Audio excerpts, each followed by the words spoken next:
So today we're talking about on-page elements. Let's start with an SEO overview. SEO keywords are the keywords and phrases in your content that makes it possible for people to find your site utilizing search engines. So websites that are well optimized are ones that speak the same language as their users. And they attract new visitors. They also help with your organic ranking too. So in this slide, we have some short tail keywords, but we want to take those to the next level with our keyword research and do long tail keywords. So let's say you are a bookstore, or even let's take it back a little bit. Let's say you're a user who's looking for books, and you just finished reading Harry Potter. You're super jazzed and you want to find books like Harry Potter. Maybe you'll pop this into the search engine. As the bookstore, maybe if that has a lot of search engine, you might want to have a section in your on your website that has books like Harry Potter for searchers who are looking for something similar. In that same vein, if you are a beauty supply, if a lot of people are searching for hair products for men's long hair, it might be a good idea to have a page in there or some content dedicated to hair products for men with long hair. And the same thing for retail. If you sell clothing and you have cardigans in your repertoire, and you want to make sure it's a little bit more optimized, and you offer gray men's cardigans, you might want to make sure you have that in there so it's optimized for those searchers who are looking for gray men's cardigans. So this slide is just showing us a representation of how search volume and conversion rate work with one another. So short tail keywords tend to have the highest search volume just because users probably start with something really broad. And then as they are searching, their keyword terms, search terms get a little bit longer. So as we're going through search volume, it might lower, but as your search volume is lowering, we have a higher propensity for conversion rates. So that means users are not just landing on your website, but they're taking the action that you want them to. So if you're that bookstore who carries books like Harry Potter, you're providing them, or users are landing on your webpage and they're purchasing that book. If you are the retailer, men aren't just finding the cardigans on your website, but again, they are purchasing them. So in optimizing content, we want to take content with these shorter tail keywords and find opportunities to insert longer tail keywords so that we are reaching user intent and speaking their language as they're searching for things. Let's talk keyword research. How do we know what keywords to use for content, title tags, and headers? Well, we do keyword research for keywords that are relevant to the site's service, have a high search volume but low search results, which is what we would denote as low-hanging fruit.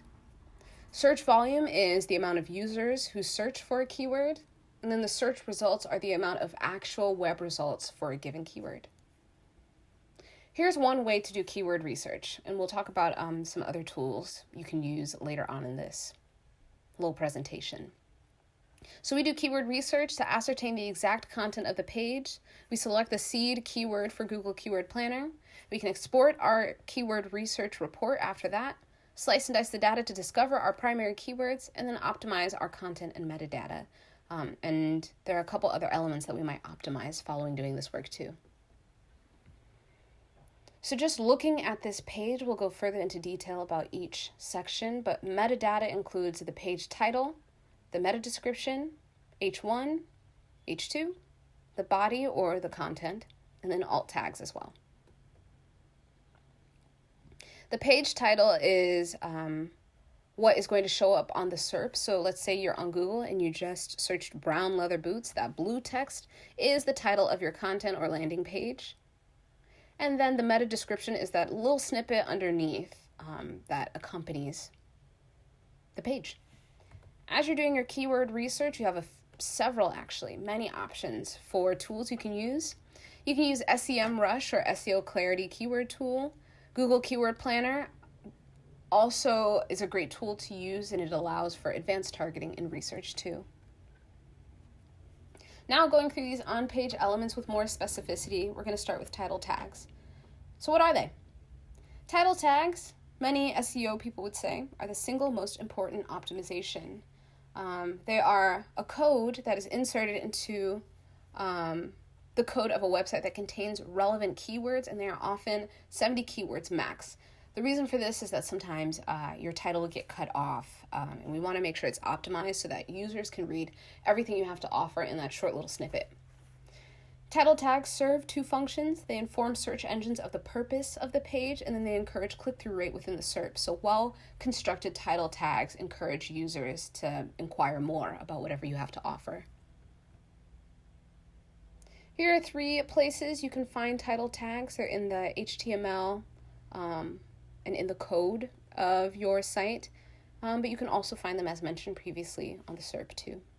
Some best practices for title tags is that they're written for users and not search engines. So even though you have the most fabulous keyword that you want to use, if it is clunky or it's not fitting into your title tag, users do notice this, and it does make your trustworthiness take a hit. So make sure you're writing for the users and you're using their terms in a way that is natural to them, natural to the reader. You want to make sure that it also contains relevant, compelling keywords, is unique, structured with important keywords from left to right, and be between somewhere in the ballpark of 60 and 70 characters and contain proper branding. So let's say your current title tag is sweater and the client is Nordstrom. We can further optimize this with specificity by calling it a women's cashmere sweater, bar Nordstrom's. In this example, we're telling the user who the sweaters are for, the material of the sweater if they're looking for a specific fabric, and then we're also getting the branding in there too. URL best practices. URLs should be short and compact. They want to minimize the extraneous use of irrelevant parameters and include relevant targeted keywords. So in our URL number 1, we've got a really tight URL right there, very readable. In URL number 2, we've got another, not as compact, but another URL that is telling the user exactly where they are and what they're looking for. That third example, the bad URL, not exactly telling book and stuff. 1 isn't really telling us where we are, and it could be more compact too. Meta descriptions are that snippet text that exists underneath the blue lettering on Google. They're also a mini description of the page itself. They're not really a scoring factor in terms of keywords, but they do encourage click-through. So having a well-written meta description is going to beckon the reader to click through and find out more about what your site has to offer. We want to make sure we also have a call to action, like call now, learn more, find out about in this article, stuff like that. Sometimes meta descriptions include bold keywords that have been searched. Running down some more best practices, meta descriptions are no more than 155 to 160 characters. Again, this is for runoff on the SERP so that everything you've written is being shown right then and there. And then we also want to keep it short for the readers so that they're not feeling like they're already reading the content by jumping into the meta description. Again, we want to include a call to action, relevant keywords, and make sure it's unique. So in the examples below, we've got winter coats for you and then the phone number to call to reach them. But a better example of this is don't let the winter weather keep you from exploring Chicago. Pick up the best insulated and fleece winter coats at Chicago Outdoors. So again, we've got a great call to action there. The first sentence gives us a quick little rundown of what is included in the site and also what the user can find when they pop in there. They are code tags for images that contain a few relevant keywords. They allow Google to index pictures as text, so Google as a tool cannot read images yet. However, we can put in some keywords to tell Google how to read our image. They're also known as alt attributes, and they're originally intended for visually impaired people. So a great way to construct an alt tag, if you are feeling a little stumped, is how, if you weren't showing this picture to somebody, maybe on your phone or your laptop, if you're on the phone with somebody and you wanted to describe the image, what might you use to make sure they are on the same page with you about what you're looking at? So here we've got an example. So on the right-hand side of the page, this alt tag currently says IMG1, but a recommendation we can make for the client or for ourselves is Pikachu and Ash hugging, as that is something we can all imagine. So again, we want to make sure it's clear and concise, uses relevant keywords, and is written with the visually impaired in mind. Headers. Headers are code elements that separate and semantically structure bodies of text or content. They improve content readability, and they're an easy way to include relevant keywords. So if we look at these images over here, we've got a couple places where you find headers. And many of these are revolving around the code or around Google, the tool. So with headers, we've got all sorts from 1 all the way to 6. These are really important for SEO, especially that H1, to make sure you are writing something that is crisp and easy for the user to read. That is the key with on-page elements, that they're just guiding the reader and it's easy for them to understand what they're looking at. Some best practices include a semantic structure of the page, including one H1 and including relevant keywords. So an example is maybe your H1 currently says shop, but what are we shopping for? Our recommendations would be to add specificity. So we're shopping for linen dresses. So this page just has a rundown of all of these on-page elements. So if you want to maybe take a break or pause your screen here just to take a quick look and run down some of these elements. Again, it's the title tag, meta description, H1 and 2, the body or the actual content, and then alt tags too. And then in that very last column, we have character limits to keep in mind as you are generating your on-page elements. So let's take a look at an example. In that right-hand column, we've got an image, and then we've got some keyword research with a couple of things that we've circled, maybe things that we want to keep in mind as we are generating our on-page content. So a great example of this is that we've got men's short sleeve button downs, very specific, bar Nordstrom's, so we know who the client is and what they're offering on this page.